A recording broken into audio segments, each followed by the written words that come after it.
So today is going to be a lecture on Machiavelli, um, and we are talking of um, he's he's saying in this chapter that oh if there is a side, or the word he uses here, a ruler, and like two rulers, and you need to choose between them.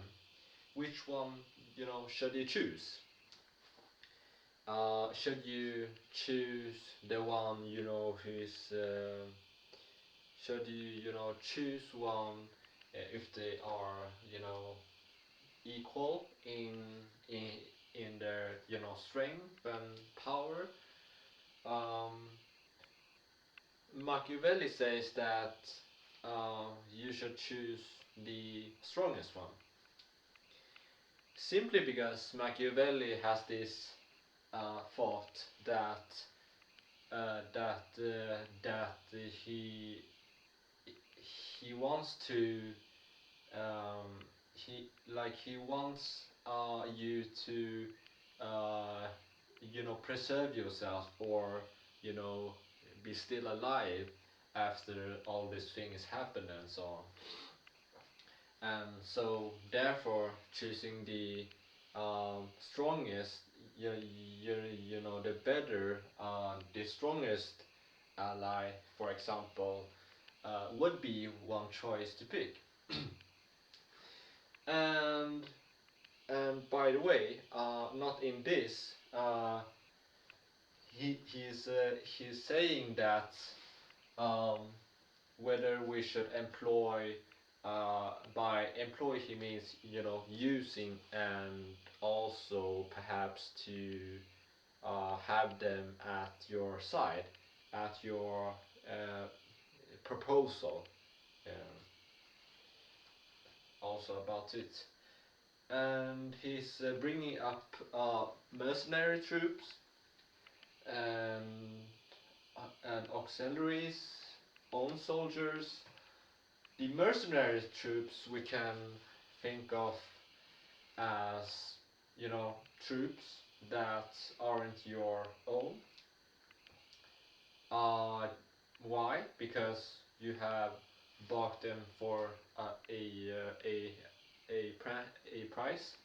Um, Somewhere in text, Machiavelli says that mercenaries will fight for you uh, because of of, of what they have to gain from you, which is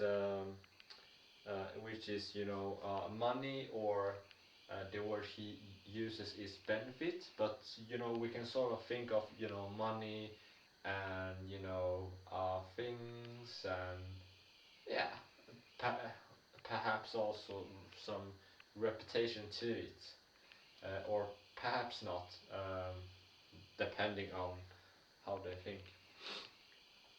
Um, but but he then goes on saying that um, what is mercenaries troops always good at using? And no, because once the situation becomes hostile, and the side changes, um, they will uh, flee, uh, or turn their back on you, perhaps. So either one of them, I remember what Machiavelli says. Um, and why shouldn't you use auxiliaries? We like auxiliaries are not the soldiers you think that you use, in your first thought, but they are, reinforcements, you can say, or something you know uh, in that like just some troops in that storage that you can feel like whenever you need some backup, you can say you can, you know, bring up the auxiliaries. And what about them? He says no. Uh, like he's saying that auxiliaries, you know, and as well as mercenaries could be good in one situation, uh, which I'm not going to bring up in this, but why? But I instead focusing on why we shouldn't. Um, so why shouldn't we bring up the auxiliaries, or you know, to keep them?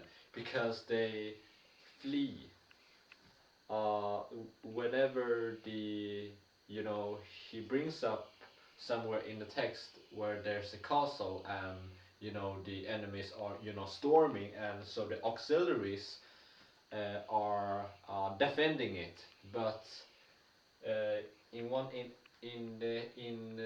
in one incident they, you know, fled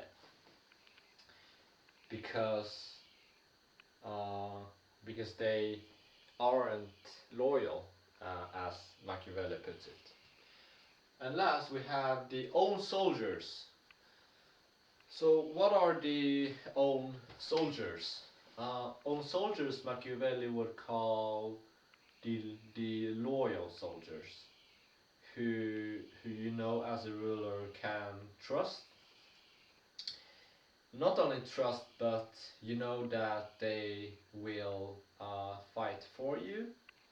Um, even if the, you know, even if it gets harder to, you might say, defend the castle, or just, you know, defend the place, or you know, um, if you want to use them to another mean, uh, Machiavelli uh, doesn't, you know, say it explicitly about it, but he says in another context of another topic that